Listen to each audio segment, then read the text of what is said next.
नमस्कार साथीहरू।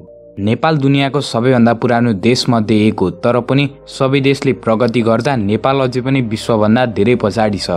नेपाल पछाडि हुनुमा विभिन्न राजनीतिक र सामाजिक कारणहरू रहेका छन्। त्यसैले आजको यस भिडियोमा विश्वभन्दा नेपाल किन धेरै पछाडि छ त?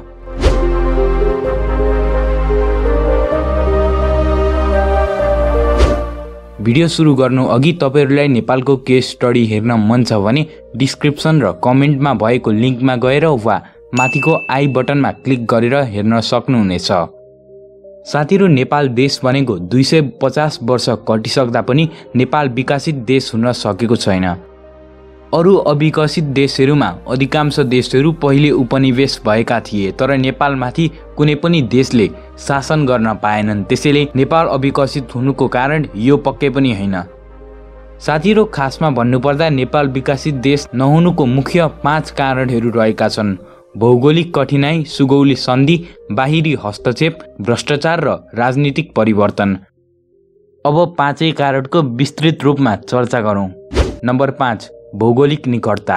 नेपाल एक यस्तो देश हो जसको छिमेकीहरू चीन र भारत हुन्।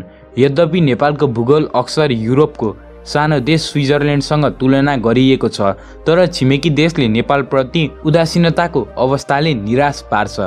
नेपालको भारतसँग ऐतिहासिक सम्बन्ध रहेको छ, तर आधारभूत सेवाहरू प्राप्त गर्न नेपाल सधैँ सङ्घर्ष गरिरहेको छ। पहाडहरूको कारण पनि यसको पूर्वाधार र स्रोतहरूमा लगानी गर्न महँगो पर्छ।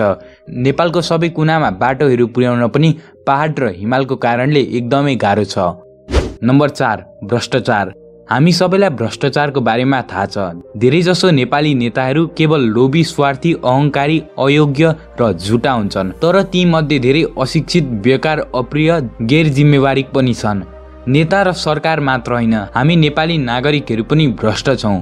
म्याद सकिएको सामान बेच्न पसलमा राख्नेहरू, स्थानीय यातायातको निर्दोष यात्रीहरू, विद्यार्थीहरूको छुटमा नक्कली परिचय पत्र देखाउँदै हिँड्ने यात्रीहरू। मेरो विचारमा सरकारमा भ्रष्टाचार भनेको हाम्रो समाज कस्तो छ भन्ने कुरा मात्र हो। नम्बर 3, सुगौली सन्धि। साथीहरु, सुगौली सन्धि नेपाली इतिहासकै सबैभन्दा दुर्भाग्यपूर्ण सन्धि हो।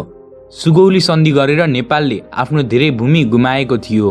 पूर्वमा टिस्टादेखि पश्चिममा किल्ला काँगडासम्म फैलिएको नेपाल पूर्वमा मेचीदेखि पश्चिममा महाकालीसम्म सीमित रह्यो। केही नहुनुभन्दा अलिकति भएको राम्रो भनेर नेपालका शासकहरू यो सन्धि गर्न बाध्य भएका थिए, तर यो सन्धिले नेपालको जमिन मात्र लगेन। यही सन्धिको कारणले नेपालले कुनै देशसँग पनि कुनै प्रकारको सम्बन्ध स्थापना गर्न सकेन। जब ब्रिटिस भारत छोडेर जान थाले, तब नेपालले ब्रिटिस बाहेकको पहिलो अर्को देश अमेरिकासँग सन् 1947 मा सम्बन्ध स्थापना गर्यो। साथीहरु, नेपालले त्योभन्दा पहिले नै अरु देशसँग सम्बन्ध स्थापना गर्न पाएको भए नेपालको लागि व्यापारको बाटो खुल्ला हुने थियो। साथीहरु, नेपाल विकसित देश नहुनुमा बाहिरी हस्तक्षेपको नि ठूलो हात रहेको छ। उदाहरणको रूपमा सन् 2015 मा भारतीयले नेपालमाथि दबाव बनाउन नाकाबन्दी लगाएको थियो। नेपाल एक भूपरिवेष्टित राष्ट्र भएको कारण पनि नेपालमा बाहिरी हस्तक्षेप अलि बढी नै रहेको छ। नेपालको विभिन्न राजनीतिक घटनाहरू पनि विदेशीको सक्रियतामै घटेको थियो। अहिले भारतीय मिडियामा खुल्ला रूपमा नेपालको सरकार आफूले ढाल्ने गरेको र नेपालमा गणतन्त्र उनीहरूले नै ल्याइदिएको भन्ने गर्छन्। दरबार हत्याकाण्ड भारत र अमेरिकाको सक्रियतामा भएको थियो भन्ने मान्छेहरूको पनि कमी छैन। साथीहरु, दरबार हत्याकाण्ड विदेशीको सक्रियतामा भएको थियो भन्नेहरू देशभित्र मात्र नभएर देश बाहिर पनि छन्। उदाहरणको रूपमा विशिष्ट अमेरिकी पत्रकार वेन म्याडसनले पनि दरबार हत्याकाण्ड अमेरिकी गुप्तचर संस्था CIA र भारतीय गुप्तचर संस्था RAको सक्रियतामा भएको खुलाएका थिए। पछिल्लो केही वर्षमा चिनिया हस्तक्षेप पनि बढेको छ। केही महिना अघि प्रधानमन्त्रीले पार्टी फुटाउने अध्यादेश ल्याउँदा चिनिया राजदूतले पार्टी सम्हाली राख्न ठूलो भूमिका निभाएकी थिइन्। यसैगरी अहिले पनि उनी नेपाली राजनीतिमा सक्रिय देखिन्छन्। त्यसैले साथीहरु, हामीले भारतीय हस्तक्षेपको मात्र हैन, चिनिया हस्तक्षेपको पनि विरोध गर्नुपर्छ। विदेशीको कारणले नेपालको विभिन्न उद्योग धन्दाहरू बन्द भएका छन्।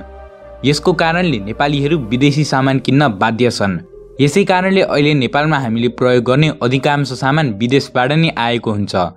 नम्बर 1, राजनीतिक परिवर्तन। साथीहरु, नेपाल विकसित देश नहुनुमा मुख्य कारण राजनीतिक परिवर्तन नै हो र यो कुरालाई कसैले व्यवस्था गर्न सक्दैन।